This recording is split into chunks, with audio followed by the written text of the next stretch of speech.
Hi ചന്ദ്രീസ്, എന്തൊക്കെയുണ്ട് വിശേഷം? അപ്പൊ നമുക്കിത് കോൺടാക്ട് ലെൻസ് വെക്കുന്ന വീഡിയോ ചെയ്യാട്ടോ. ഞാൻ കുറെ തവണ ചെയ്തിട്ടുള്ളതാണ്, പക്ഷെ എന്നാൽ ഈ അടുത്ത് കുറെ കോമന്റ്സ് ഉണ്ടായിരുന്നു. പ്രത്യേകിച്ച് ഒരു കുട്ടി കുറെ തവണ പറഞ്ഞിട്ടുണ്ടായിരുന്നു എന്തായാലും ഒരു വീഡിയോ ചെയ്യണം. എനിക്ക് തോന്നുന്നു ഓണത്തിന്റെ സെലിബ്രേഷൻ എങ്ങാനും വെക്കാൻ വേണ്ടിയിട്ടാണ് തോന്നുന്നുണ്ട്. അപ്പൊ ഞാൻ കൂടുതൽ യൂസ് ചെയ്യുന്ന കോൺടാക്ട് ലെൻസ് അക്വാ ലെൻസിന്റെയോ ഫ്രഷ് ലുക്കിന്റെയോ അതല്ലെങ്കിൽ ഓ ലെൻസിന്റെ ആയിരിക്കും. അതും ഞാൻ വൺ ഡേ ലെൻസ് ആണ് കൂടുതൽ യൂസ് ചെയ്യാറുള്ളത്. അതായത് ജസ്റ്റ് വെക്കുന്നു, അത് കഴിഞ്ഞ് കഴിഞ്ഞാൽ അന്നേ ദിവസം എടുക്കുമ്പോൾ അങ്ങനെ കളയാന്നുള്ളതാണ്. ജസ്റ്റ് ഒരു ഭംഗിയുടെ പേർപ്പസിന് വേണ്ടിയിട്ടാണ് വെക്കണത്. ഈവൻ പവർ ഉള്ളതാണെങ്കിൽ നമുക്ക് ഇങ്ങനെ തന്നെ മേടിക്കാൻ കിട്ടും കേട്ടോ. 200 രൂപയാണ് പവർ ഇല്ലാത്തതിന്. പവർ ഉള്ളതാണെങ്കിൽ എനിക്ക് തോന്നുന്നു 399 രൂപ അങ്ങനെയൊക്കെയാണ്. ഡസ്കി ബ്രൗൺ ആണ് എന്റെ ഫേവറേറ്റ് ഷെയ്ഡ്. ഫിംഗേഴ്സ് വെച്ചിട്ടാണ് വെക്കുന്നതെന്ന് വെച്ച് കഴിഞ്ഞാൽ നമ്മൾ എന്താ വേണ്ടത്, കൈ നല്ലോണം കഴുകി വൃത്തിയായിട്ടുണ്ടാവണം കേട്ടോ.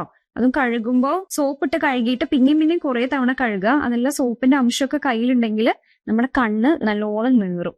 അപ്പൊ നമുക്ക് ഇഷ്ടമുള്ള ഒരു ഫിംഗറിലേക്ക് അങ്ങ് വെക്കാം, നമുക്ക് കണ്ണിലേക്ക് വെക്കാവുന്ന രീതിയിൽ. എന്നിട്ട് കണ്ണിങ്ങനെ ഒന്ന് വിടർത്തി പിടിക്കുക കേട്ടോ. ഓക്കെ, എന്നിട്ട് കൃഷ്ണമണി ഉണ്ടല്ലോ ഏതെങ്കിലും ഒരു ഭാഗത്തേക്ക് മാറ്റാം. എന്നിട്ട് വെള്ള ഭാഗത്തേക്ക് ഈ കോണ്ടാക്ട് ലെൻസ് വെച്ചു കൊടുക്കുക കേട്ടോ. എന്നിട്ട് ഈ കൃഷ്ണമണി ഈ കോണ്ടാക്ട് ലെൻസിലേക്ക് അവിടേക്ക് വെക്കുക. അപ്പൊ കണ്ണീരൊക്കെ വരും, അതൊന്നും സാരാക്കണ്ട കേട്ടോ. കഴിയില്ലേ? അപ്പൊ എപ്പോഴും മേക്കപ്പ് ഇടുന്നതിന് മുന്നേ തന്നെ വെക്കാൻ ശ്രദ്ധിക്കുക. നമ്മൾ എത്രയൊക്കെ കൈ കഴുകി എങ്ങനെയൊക്കെ സൂക്ഷിച്ചു വെച്ചു എന്ന് പറഞ്ഞാലും 1-2 കണ്ണീര് പൊഴിയും, അത് സാരമില്ല.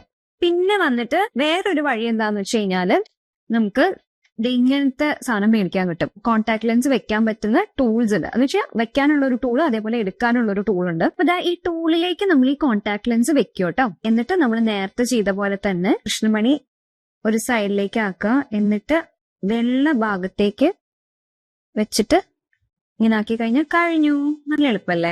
വൺ ഡേ ലെൻസ് ആണെങ്കിൽ എന്താ വേണ്ടേ, നമ്മളിങ്ങനെ പിഞ്ച് ചെയ്തെടുത്തിട്ട് അത് അങ്ങനെ കളയാം. മന്ത്ലി ലെൻസ് അല്ലെങ്കിൽ ഇയർലി ലെൻസ് ആണെങ്കിൽ നമ്മൾ സൊല്യൂഷനിലിട്ട് ഡബ്ബയിലാക്കി വെക്കുക കേട്ടോ. അപ്പൊ ഇതിന്റെ ഒപ്പം തന്നെ സൊല്യൂഷൻ മേടിച്ച് വെക്കേണ്ടതാണ്. ഇനി എടുക്കുന്നതും കൂടി ഞാൻ കാണിക്കാം കേട്ടോ. അതിനായിട്ട് എനിക്ക് നഖമുള്ള കാരണം എടുക്കാൻ ഭയങ്കര പ്രയാസം, അതുകൊണ്ട് ഞാൻ കൈകൊണ്ട് എടുക്കാറില്ല, ടൂൾ വെച്ചിട്ട് എടുക്കാറുള്ളൂ. പക്ഷെ ജസ്റ്റ് ഞാൻ കാണിക്കാൻ വേണ്ടിയിട്ട് കാണിക്കാം. അതിനായിട്ട് ജസ്റ്റ് ഒന്ന് ഇങ്ങനെ മാറ്റുക. എന്നിട്ട് ഫിംഗേഴ്സ് വെച്ചിട്ട് ഇങ്ങനെ ഒന്ന് പിഞ്ച് ചെയ്തെടുത്തു കഴിഞ്ഞാൽ കണ്ടോ കോൺടാക്ട് ലെൻസ് കിട്ടി.